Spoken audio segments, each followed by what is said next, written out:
Welcome to EB-5 Investment Voice, where attorney insights intersects with immigration investments.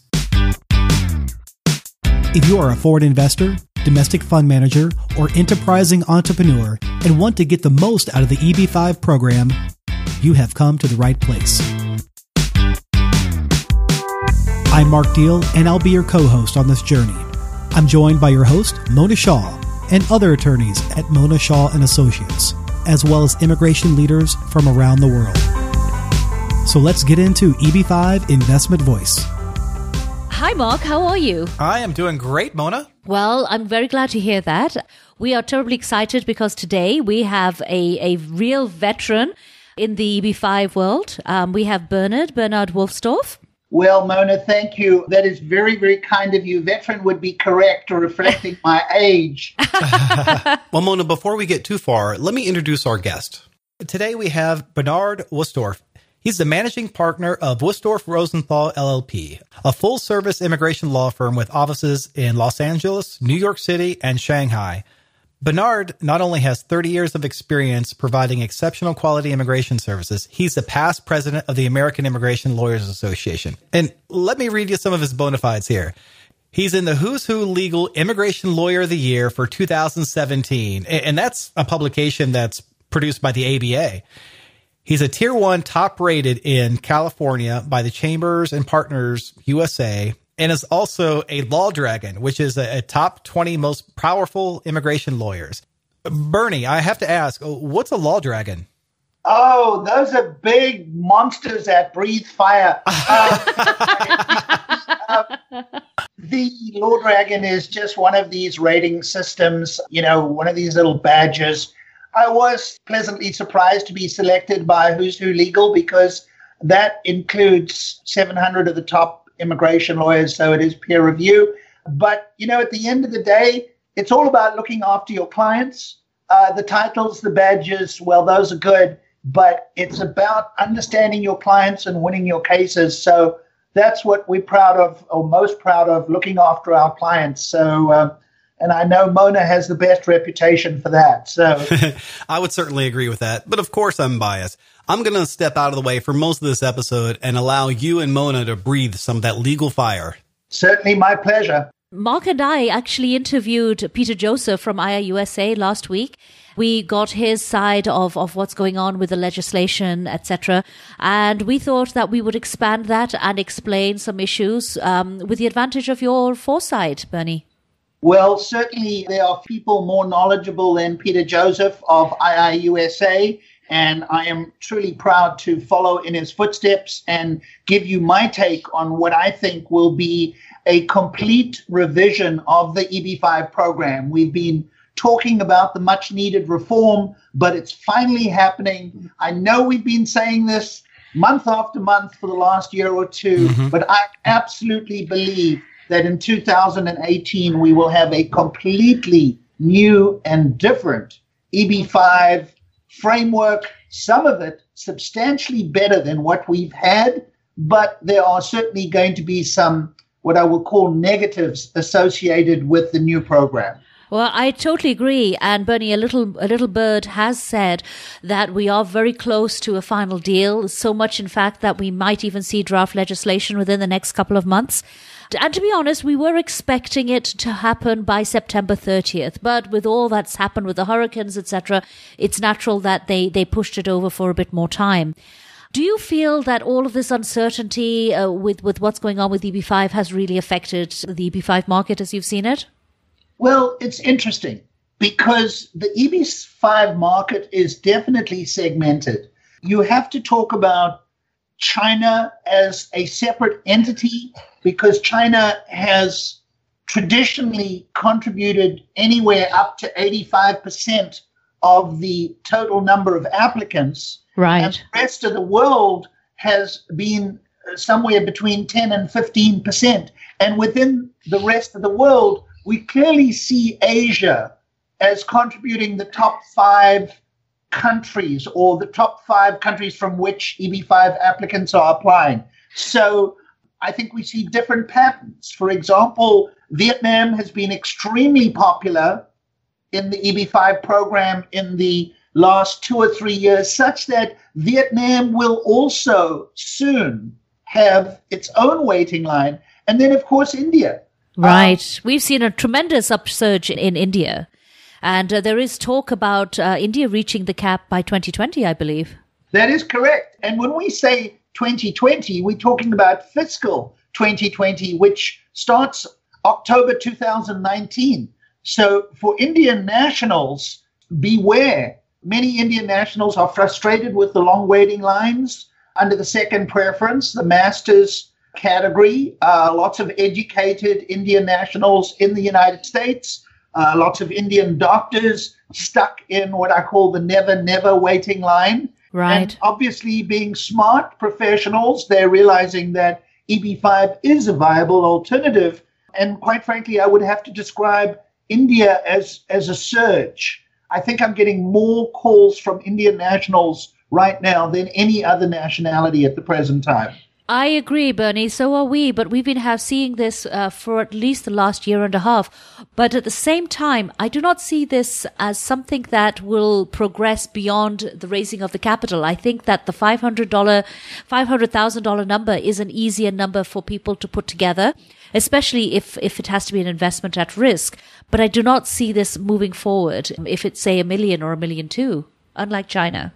Absolutely. I think that we can be fairly confident that the new reformed program will have an increased minimum investment amount. I understand that there is 100% unanimous agreement within the industry as to the minimum investment amount, and that almost certainly we will see 800,000 as the minimum amount for the targeted employment areas, with either the 925 or 1 million for the non-targeted employment areas. And that will undoubtedly have a dampening effect on the entire industry. And, I have to defer to you, Mona. I think the Indian national is less likely to want to come up with $1 million investment. But it also tells me that we're going to have a busy Christmas. I think there's I'm groaning. Last year, we had that awful deadline just prior to Christmas. And the chances are, if it's December 8th is the cutoff time, they may even give it a slight extension going over then, but we don't know for sure. So we don't want to say. But yeah, I think it's going to be a busy Christmas. So do we tell our staff now to cancel their Christmas plans because we're going to have to get all those cases filed?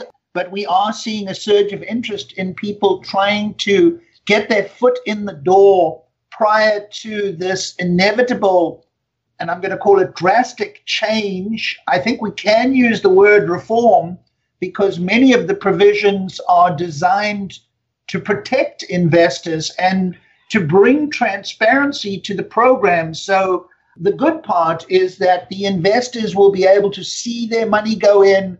I describe this almost as banking type regulations where they can see when the money is deployed, they can see where the money is returned. This type of transparency is absolutely required in the EB-5 program, and I think it's good for everyone. It'll give investors confidence, and that obviously will be good for developers and regional centers and everybody else associated with the industry. Yeah, I totally agree, Bernie. But at the same time, I feel there's going to be some changes in the industry just because if we are looking at not so many visas coming in from China, and I know we're going to discuss that shortly about the visa increase, then will these big developers who have these projects where they need 100, 200 people quickly, will they be able to fill up fast enough? So, Mona, here's something quite interesting. I recently opened a China office, and I've had the pleasure, in quotes, of making 3 trips to China in the last month. I am hearing that there is extreme caution in the Chinese industry. However, there is what I'm going to call recalibration going on. And quite frankly, what I'm seeing is that people are absorbing the news that there may be a long waiting line for Chinese nationals, and they are starting to apply for their children.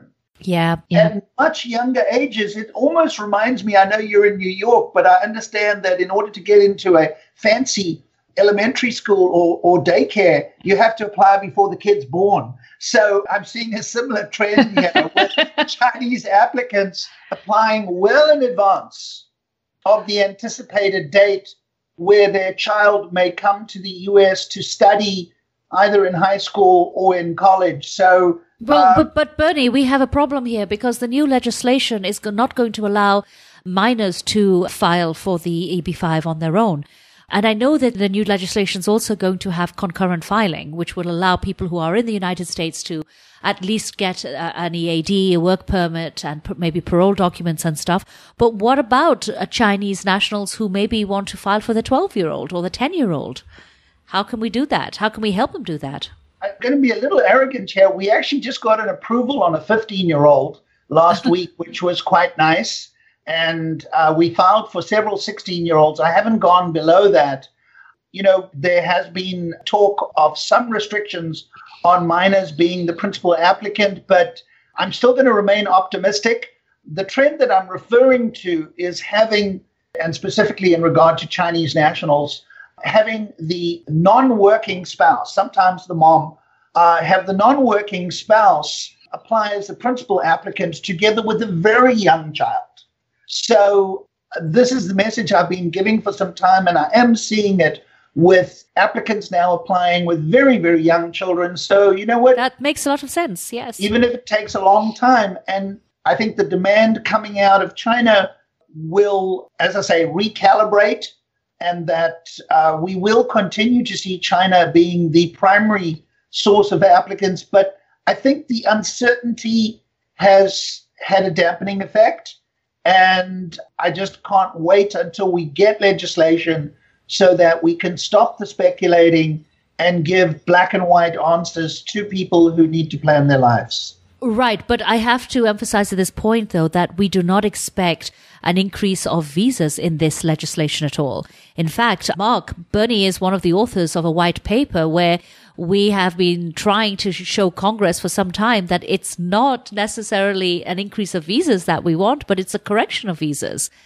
Right. 10,000 EB-5 visas are all great if they're all going to the actual EB-5 investors that are creating at least 10 jobs each. But when you couple in their families, really we're only talking about 2,500, 3,000 EB-5 investors that are creating jobs. So it would be great if each one of those 10,000 visas went to a job creating investor. This is quite correct.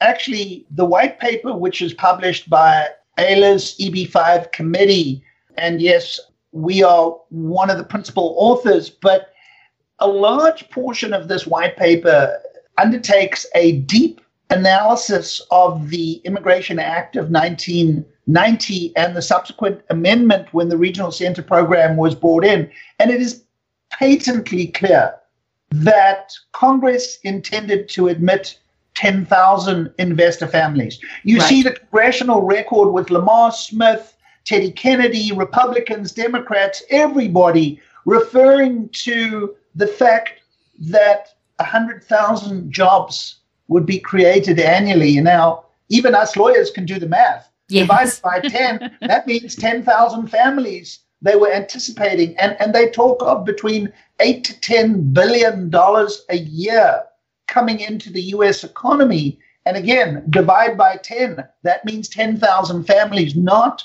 3,000 families. So while we may not in this climate get this correction from Congress, I'm optimistic that Congress will do the right thing in the next 2 or 3 years when they tackle comprehensive immigration reform and correct this. I think we need a technical amendment. Possibly even Congress could issue what I would call a side letter clarifying that they intended to have 10,000 families. So there are numerous vehicles. But I do want to address the one thing that you mentioned, Mona, which is the possibility of, and we like to call it one-step filings, filing the 526 together with the 485. And that, if your priority date is current, meaning no waiting line, means that an individual in the U.S. in lawful status can file for an EB-5 and get a work and travel permit within 3 to 4 months, which is absolutely critical, particularly in the area of the direct EB-5, where people need to work and run their own business. Right. So I think this is a very positive and exciting development. Yes, and this is called concurrent filing, in case anybody's not sure. Which, by the way, we have in several other categories. I mean, yes, I know, in almost all the EB categories, you have concurrent filing, Bernie. Right. I mean, you and I are doing this every day. We file it in family cases. We file it in first preference, second, third, all the other categories. It's almost unfair that it's not allowed in EB-5, where it's absolutely critical, because for most or many of these countries, China, India, the two, Vietnam, the three biggest countries, they don't have an E2 treaty investor program which would allow people to get work permits based on investments. So having concurrent filing seems to me to be absolutely vital, and I'm somewhat optimistic that we will see this enacted in the new legislation. Yes, my thoughts on this are that once Congress has dealt with issues like TEA, raising the capital and set-asides, then they will have that flexibility to deal with these other issues. Well, we haven't got an awful lot of time, Bernie, and we could talk and talk for hours. So I'm just going to focus on a few issues here. As I just mentioned, set-asides. We've discussed a lot about rural areas and urban areas in these podcasts. Just for the sake of the audience, perhaps you could explain what exactly set-asides are. Well, if we look at the original Regional Center program, it was designed to help what I call distressed areas, urban distressed areas, rural areas. The idea that the money would go in the lower price investment or the lower investment amount would benefit rural areas, depressed areas, distressed areas. To be direct, that hasn't fully happened. Right. And Congress is therefore trying to handicap, let's call it the good areas, and benefit the distressed and urban areas, presumably to include closed military bases. So what will happen is that we will have a portion. My understanding is up to 30%. Yes, 3,000. At this point, 3,000 visas. Which is the number, by the way, mentioned in the Regional Center program as being set aside for these other areas. So what this means is that there might be a shorter waiting line for people investing in these areas. But, Mona, interesting question. There is talk that people who already have approved 526s that may qualify under these set-asides may already reclassify their cases and use up the entire quota anyway. So, the idea that, this is going to be a benefit to new cases, I'm not so sure, because there is talk that with 24,000 petitions currently pending in the system and several thousand more approved waiting priority dates, that many of these folks may then refile based on their investment and qualify under the urban distressed and rural and actually chew up the entire quota. So it may not be exactly the way Congress sees it working out, but that's a theory because it's still a little early in the program. Right. Well, we will discuss all of these issues moving forward. We have seen a lot more alternatives come through, though, lately, more than ever before. I believe that, I believe you have as well. There's a lot more EB-1s and L1s, L1 petitions coming out.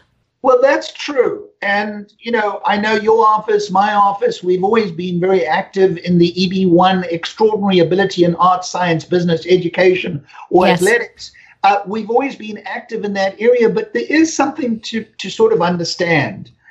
If you look at the majority of people who immigrate, realistically, EB-1, it's far less than 1% of the people you're going to meet. It's a very narrow category, and I'm a little concerned that everybody, I know you, Mona, would qualify as an extraordinary ability immigration lawyer, but the truth is, we've got 15,000 members in AILA, the American Immigration. Most of them do not qualify. It's only that very small group of people who are nationally or internationally famous. I think people forget that. in the EB-1. And then, of course, you've got the managerial company transfer EB-1. And then, of course, you've got the outstanding researcher / professor EB-1. But that category doesn't apply to other than just a sprinkling of folks. And the L1, you have to, be in a managerial specialized knowledge position, and a company transfer, not so easy. Immigration's picking on those cases. So there's a lot of denials. There's a lot of RFEs, a lot of noids.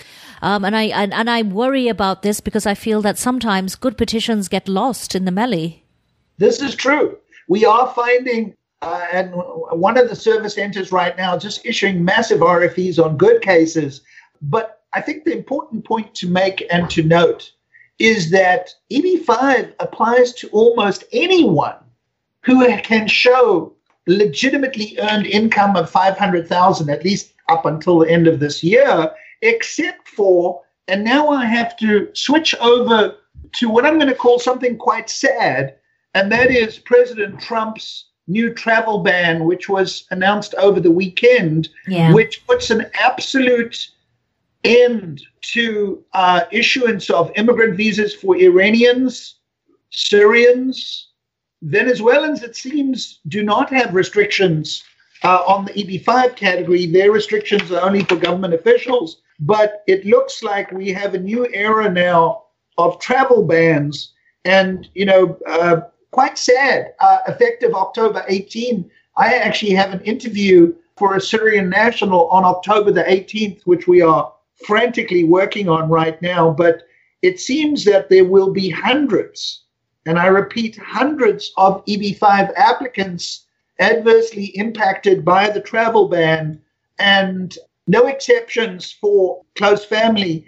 And we're dealing with this right now. I certainly hope that these bans will be temporary because, in my opinion, they are not improving the security of the United States. They are simply categorizing America as a country that irrationally selects.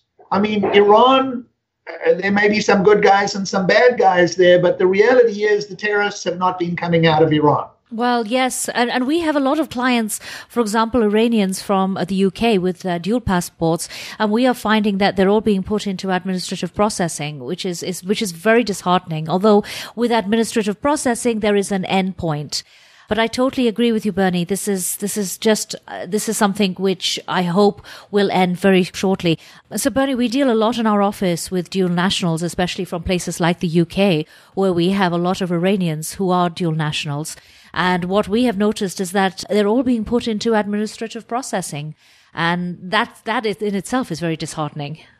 That's absolutely correct. Mona, we see in this global world that there are more and more dual nationals. However, it seems that they will still be selected for what they're now referring to as extreme vetting, which, quite frankly, we've had extreme vetting for years. It's nothing new. It's just got a new label on it.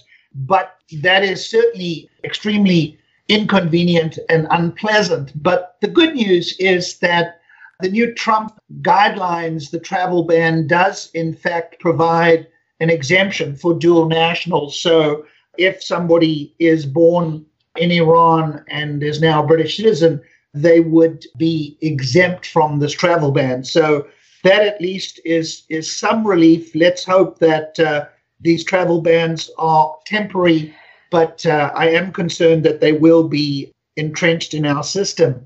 Mona, we were talking earlier about adjudication issues and increased requests for evidence in many of these categories, sometimes multiple requests for evidence. And, it seems to me that even as an experienced immigration attorney with over 30 years, I will routinely reach out to other immigration lawyer friends, and I see more and more regional centers and other attorneys are reaching out to me to co-counsel on these difficult cases. Is that a trend you're seeing as well, Mona? Yes, very much. But we've also seen a lot of badly drafted EB-5 petitions, a lot of them directed petitions put together by immigration attorneys who really don't deal with EB-5. And Bernie, the real bad part of this particular issue is the fact that if somebody does that right now, I mean, yes, the immigration fee might be a little less, the legal fee might be a little less. However, most of the time, these cases can't be fixed other than refiling.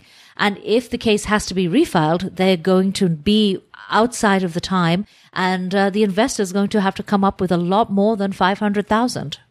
I think that's such an excellent point. So the problem right now is you've got to get it right. We have this narrow window of, if we're lucky, 90 days to file, and that's wonderful for prospective investors. However, if it's not done right, one's going to have to refile and pay another $300,000, $400,000, $500,000, and I think that's going to be some angry clients. So you're absolutely right. This is the time where we need to put our heads together to co-counsel, work together as teams. I'm certainly doing that.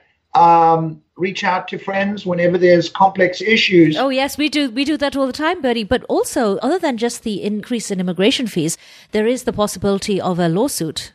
Well, that's exactly the point. Every time there's a lawsuit, one always has to calculate the damages. Sometimes that's difficult. Not in this case. Yes. You invested $500,000, which, now you've lost and you have to put in another $500,000. I don't think a jury is going to have too much trouble calculating what the damages were.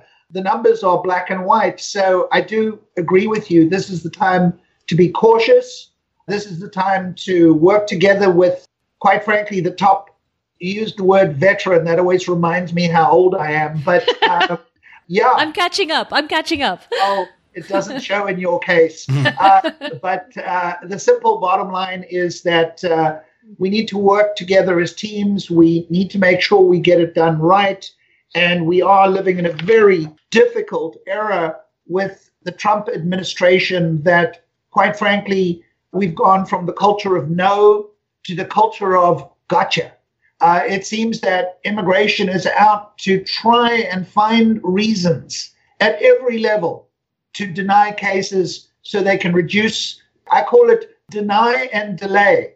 The current strategy is to deny and delay as many immigrants as a way to reduce immigration to the U.S. as part of the what I call economic nationalism that we're currently seeing. And it's a big mistake because immigrants, without a doubt, are a huge benefit to the U.S. in terms of bringing in capital, creating jobs, and enhancing our economy and welfare. But for whatever reason, we're going to go into a very restrictive environment for the next few years. Well, it certainly makes sense for immigration attorneys that may not be experienced with EB-5 to seek out someone like you, Mona, and you, Bernie, to work together and co-counsel and put together a well-drafted EB-5 petition. So you don't end up with what Bernie is saying, the no and the wait and those sorts of things. And I know that we have immigration attorneys that are familiar with EB-5 and perhaps even listen to the show and are open to the idea. But I also want to address the potential investors that listen to the show because, Bernie, as a past president of the American Immigration Lawyers Association, there's like 15,000 immigration attorneys. About half of them have identified themselves as business immigration attorneys, 8,000 attorneys that focus on business immigration, like the H-1Bs and those sorts of things. But, really, we're only talking about 2,500 EB-5 petitions. If you just look at the investor, not their families, about 2,500 petitions. And a lot of those are centered around, the well-established immigration attorneys, such as you, Mona, and you, Bernie. So, I want the potential investor to also think about if they have a relationship with an immigration attorney that they like, but perhaps that immigration attorney isn't as well experienced and versed with EB-5, that, hey, it's okay for that attorney that like, and trust to work with another more experienced EB-5 attorney to co-counsel and make that petition as good as possible. Would you agree? Absolutely. We routinely get referrals from regional centers. We enjoy co-counseling. We provide guidance. Quite frankly, it always shocks me. I don't think when people go out to find a brain surgeon, they look for the cheapest one. But when people file immigration cases, many seek, the lowest fees, the cheapest lawyers. They don't understand that in life you kind of usually get what you pay for. And it's therefore smart, in my opinion, albeit self-serving, to make sure that you are working with experienced counsel. And I welcome this. I know, Mona, we were talking earlier, you do this all the time, helping less experienced attorneys look after their clients, make sure that they structure the case correctly. I absolutely think this is the way to go. And this is the spirit of AILA, by the way. The American Immigration Lawyers Association has always encouraged its members to reach out and make sure that they get the right answer. Don't be ashamed. It's impossible to know all of this law, and it's all about teamwork. And not only is it impossible to know all about the law, Bernie, things change on a daily basis, and half the time we don't even find out until we get an RFE or a NOID, and we all converse with each other to say, oh, this is what's happening, even though you don't have that particular kind of situation yourself in your office. Well, no, it's quite true, is that in the old days, we used to have something called statutes and regulations. Right. Now it's called rule by RFE. We don't understand, or we become aware of issues only through the request for evidence. We see that the government has now changed their position, and sometimes we will get annoyed, notice of intention to deny or notice of intention to revoke. So this is a new era, the era of RFEs, multiple RFEs, NOIDs, NORs, security advisory opinions, delays, and this is an era when we must certainly work together, share knowledge, and help our clients. I was just thinking this morning, in this era, foreign nationals are becoming very apprehensive. They're nervous, they're anxious. We have to be particularly sensitive to the concerns of our clients who are also experiencing huge anxiety. And that was sort of my theme of the day when I was thinking, this is a time where if we're frustrated, imagine how the immigrants feel. And absolutely, this is a time to try and be sensitive, more accommodating, and patient with foreign nationals who are becoming frustrated. Why are they picking on me? Yeah, I was born in Iran. Yeah, I'm an Oxford PhD. I come from a very well-known, established family. Why am I being treated like a bad guy? And I understand this is difficult for people to be singled out, but we do live in a difficult and dangerous era. So I think we have to explain that this is the new era we live in, and we have to adapt to these new times. Well, EB-5s have never been easy, and it doesn't sound like they're getting any easier. Bernie, I appreciate you coming on and sharing with us a little bit of the insight of, what's currently right now speculation of what's happening in the near future, as well as, the execution theory on those proposed changes, what's been done today and what we could possibly do tomorrow. So, Bernie, thank you so much for coming on EB-5 Investment Voice. Well, Mark and Mona, truly a great honor to participate. And I know you have thousands of listeners. Thank you for sharing the knowledge that you have with the EB-5 community. Bernie, thank you, as always. Great pleasure, Mona. Thank you for being with us today on EB-5 Investment Voice. The topics presented in this podcast is informational in nature and is not to be taken as specific legal advice. If you have questions on the topics presented in this episode or other investment immigration needs, please contact Mona Shah Associates. Mona and her attorney staff can be reached at mshawlaw.com. That's MSHAH law.com. Make sure you don't miss our next episode focusing on a different aspect of the EB-5 program by subscribing to the podcast. While you're at it, leave us a rating on iTunes. If you really found this episode valuable, share it with someone else that could benefit from this information. Until then, I'll see you on the next episode of EB-5 Investment Voice.